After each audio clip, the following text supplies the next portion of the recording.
الحمدللہ رب العالمین والصلاة والسلام علی سید الانبیاء والمرسلین اما بعد فاعوذ باللہ من الشیطان الرجیم بسم اللہ الرحمن الرحیم صلو علی الحبیب صلی اللہ تعالی علی محمد صلی اللہ تعالی علیہ وسلم۔ باب جزاء الوالدین، والدین کو ان کے احسان کا بدلہ دینا۔ چھٹا باب ہے، 10ویں حدیث ہے۔ حضرت ابو ہریرہ رضی اللہ تعالیٰ عنہ سے روایت، حضور جان عالم علیہ السلام نے ارشاد فرمایا، بیٹا اپنے باپ کے احسان کا بدلہ نہیں دے سکتا سوائے اس کے کہ وہ اپنے باپ کو غلام پائے اور اس کو خرید کر آزاد کر۔ یعنی یہ ایک احسان ہے جو وہ باپ پہ کر سکتا ہے، اس کے علاوہ وہ جو بھی کرے وہ احسان نہیں ہے، وہ اس کا حق ہے۔ حضرت سعید بن ابو بردہ سے روایت ہے کہ میں نے اپنے والد کو یہ بیان کرتے ہوئے سنا کہ انہوں نے حضرت ابن عمر رضی اللہ تعالی عنہما اور ایک یمنی مرد کو بیت اللہ کا طواف کرتے ہوئے دیکھا۔ وہ شخص اپنی والدہ کو اپنی پیٹھ پر اٹھائے ہوئے تھا اور یہ شعر پڑھ رہا تھا، بے شک میں اپنی ماں کا تابع دار اونٹ ہوں، اگر اس کی سواری کو ڈرایا جائے تو میں ڈرنے والا نہیں۔ پھر اس نے کہا، اے ابن عمر، آپ کے میرے متعلق کیا خیالات ہیں؟ کیا میں نے اپنی ماں کے احسان کا بدلہ چکا دیا؟ تو انہوں نے یعنی حضرت ابن عمر نے فرمایا، نہیں، بلکہ ایک ماہ کا بدلہ بھی نہ چکا سکا۔ پھر حضرت ابن عمر رضی اللہ تعالیٰ عنہ نے طواف کیا، پس مقام ابراہیم پر آئے، 2 رکعت نماز پڑھی، پھر فرمایا، اے ابن ابی موسیٰ، 2 رکعت نماز پڑھنا سابقہ گناہوں کا کفارہ ہے۔ حضرت عقیل کے غلام حضرت ابو مرہ سے روایت ہے کہ حضرت ابو ہریرہ رضی اللہ تعالیٰ عنہ کو مروان اپنا جانشین بناتا تھا۔ وہ ذوالحلیفہ میں رہتے تھے۔ کون؟ حضرت ابو ہریرہ۔ ان کی والدہ ایک کمرے میں ہوتی تھی اور دوسرے کمرے میں حضرت ابو ہریرہ۔ جب وہ نکلنے کا ارادہ کرتے تو اپنی والدہ کے دروازے پر کھڑے ہو کر کہتے، اے میری امی جان، آپ پر سلام اور اللہ کی رحمتیں اور برکتیں ہوں۔ پس وہ ان کے سلام کے جواب میں کہتی، تم پر بھی سلام ہو، تم پر بھی اللہ کی رحمتیں ہوں اور تم پر بھی برکتیں ہوں۔ اے میرے بیٹے، جب وہ یہ کہہ دیتی تو پھر حضرت ابو ہریرہ کہتے، اللہ آپ پر ایسے رحم فرمائے جیسے آپ نے میرے بچپن پر مجھ پر رحم فرمایا۔ تو وہ آگے سے کہتی، اللہ تجھ پر بھی رحم فرمائے جیسے تو نے بڑھاپے میں میری خبر گیری کی۔ اور حضرت ابو ہریرہ کے بارے میں روایت ہے کہ وہ جب بھی اپنے گھر سے نکلتے وہ یہی عمل دہراتے تھے۔ حضرت عبداللہ ابن عمر رضی اللہ تعالیٰ عنہ سے روایت ہے، فرماتے ہیں کہ ایک آدمی حضور نبی کریم صلی اللہ علیہ وسلم کی بارگاہ میں آپ سے ہجرت پر بیعت کرنے کے لیے حاضر ہوا اور اس حال میں حاضر ہوا کہ وہ اپنے والدین کو روتا چھوڑ کر آیا۔ تو حضور نے فرمایا کہ واپس جاؤ، جیسے تم نے ان کو رلایا ہے ویسے تم ان کو ہنساؤ۔ اللہ اکبر۔ حضرت عبد الرحمن بن ابی بکرہ اپنے والد سے روایت کرتے ہیں کہ انہوں نے فرمایا، رسول اللہ صلی اللہ علیہ وسلم نے ارشاد فرمایا، کیا میں تم لوگوں کو کبیرہ گناہوں کی خبر نہ دوں؟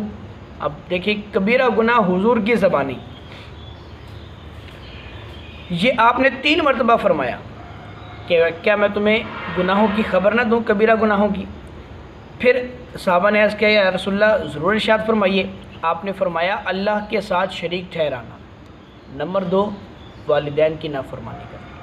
والدین کی نافرمانی کرنا کیا ہے؟ گناہ کبیرہ۔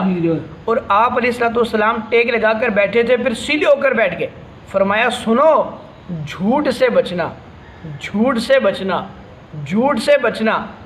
صحابی کہتے ہیں، یہ جملہ حضور نے اتنی بار دہرایا کہ جھوٹ سے بچنا، میں یہ گمان کرنے لگا کہ حضور بس اب بس کر دیں۔ لیکن حضور جان عالم علیہ السلام یہ فرماتے رہے کہ جھوٹ سے بچنا، جھوٹ سے بچنا۔ آج ہم اپنے حالات پر غور کر لیں کہ ہم کس حال پر کھڑے۔ حضرت مغیرہ بن شعبہ رضی اللہ تعالیٰ عنہ کے کاتب سے روایت کرتے ہیں کہ حضرت معاویہ رضی اللہ تعالیٰ عنہ نے حضرت مغیرہ کی طرف خط لکھا کہ آپ نے رسول اللہ صلی اللہ علیہ وسلم سے جو کچھ سنا ہے وہ میری طرف لکھ کر بھیج دے۔ حضرت وراد کہتے ہیں کہ انہوں نے یعنی حضرت مغیرہ نے مجھ سے لکھوایا اور میں نے اپنے ہاتھ سے لکھا کہ بے شک میں نے آپ علیہ الصلوۃ والسلام کو بہت زیادہ سوال کرنے سے، مال ضائع کرنے سے اور فضول گفتگو کرنے سے منع فرماتے ہوئے سنا ہے۔ سوال کرنا کیا ہے؟ حضور کی ایک اور حدیث ہے، حضور جان عالم علیہ الصلوۃ والسلام نے ارشاد فرمایا کہ سب سے زیادہ خرابی اس بندے کے لیے ہے جس نے سوال کیا اور میری امت پر کوئی چیز حرام نہیں تھی، اس کے سوال کرنے کی وجہ سے وہ حرام ہوگی۔ بعض دفعہ ہم کثرت سوال کرتے ہیں خواہ مخواہ میں، جیسے ہم سورہ بقرہ شریف سنتے ہوئے بھی آگے جا کر ایک مقام پر پہنچیں گے، بنی اسرائیل کا واقعہ آئے گا گائے کے متعلق۔ تو اب وہ گائے آسان سی بات تھی کہ قتل ہو گیا، گائے دو، کام ختم۔ اب وہ سوال کرتے رہے گائے کیسے ہونی چاہیے، بھائی گائے کیسی ہوتی ہے؟ جیسی گائے ہوتی ہے ویسی ہوتی ہے۔ اب وہ سوال کرنے لگے گائے کیسی ہوتی ہے، پھر اس کا قد کیسا ہو، رنگ کیسا ہو، مختلف سوال کرتے گئے، پھنستے گئے، اور ایسی ایک عجیب و غریب قسم کی گائے ان کو دینی پڑ گئی جو دنیا میں موجود ہی نہیں تھی۔ اب وہ ایک ہی بندے کے پاس تھی، اس کا معاملہ مطلب وہ انشاءاللہ جب ہم قرآن شریف پڑھیں گے تو پھر سنیں گے۔ تو اب اس طرح کے سوالات کرنے سے بچنا چاہیے ہمیں۔ خواہ مخواہ میں ہم علماء سے، مفتیان کرام سے بھی عجیب و غریب قسم کے سوالات کرتے رہتے ہیں۔ وہ سوالات کرنے سے کیا ہوتا ہے کہ نقصان ہوتا ہے، شریعت میں نقصان ہوتا ہے۔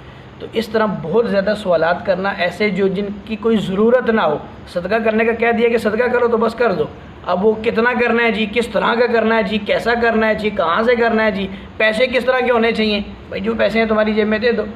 تو اس طرح کے مختلف سوالات کرنے سے ہمیں بچنا چاہیے۔ پھر اس کے بعد آگے حضور نے فرمایا کہ زیادہ مال خرچ کرنا، فضول ضائع کرنا۔ یہ فضول ضائع کرنا کیا ہے؟ اگر تو کوئی چیز جس پہ آپ خرچ کر رہے ہیں وہ واجب ہے تو اس پہ واجب جتنا مال خرچ کرنا ہے، کوئی چیز مباح ہے تو اس پہ مباح جتنا مال خرچ کرنا ہے، جو فرائض میں سے آتی ہے اس کو فرائض جتنا مال، اور پھر اس میں بھی اپنی حیثیت دیکھ کر، کوئی شخص ہے اس کی حیثیت اچھی ہے وہ اپنے بچوں پر اچھا خرچہ کرے۔ مثال کسی کی تنخواہ 10,000 ہے، وہ 10,000 جتنا خرچہ کرے گا اپنے بچوں پر، اور کسی کی تنخواہ 1 لاکھ ہے تو وہ 1 لاکھ اپنی آمدن کے مطابق خرچ کرنا ہے۔ اپنی آمدن سے بڑھنا یہ مال کو ضائع کرنا ہے، اپنی آمدن سے بڑھنا نہیں ہے۔ جتنی آپ کی آمدن ہے اس کے مطابق آپ اللہ کی راہ میں بھی خرچ کریں، اپنے بچوں پر بھی خرچ کریں، تمام ضروریات زندگی کو اس کے مطابق لیں۔ میانہ روی، اللہ تبارک و تعالیٰ نے قرآن پاک میں بار بار ارشاد فرمایا ہے کہ میانہ روی سے کام لیا جائے، یہی سب سے بہتر ہے۔ اللہ تبارک و تعالیٰ مجھے اور آپ کو ان تمام باتوں پر عمل کیا۔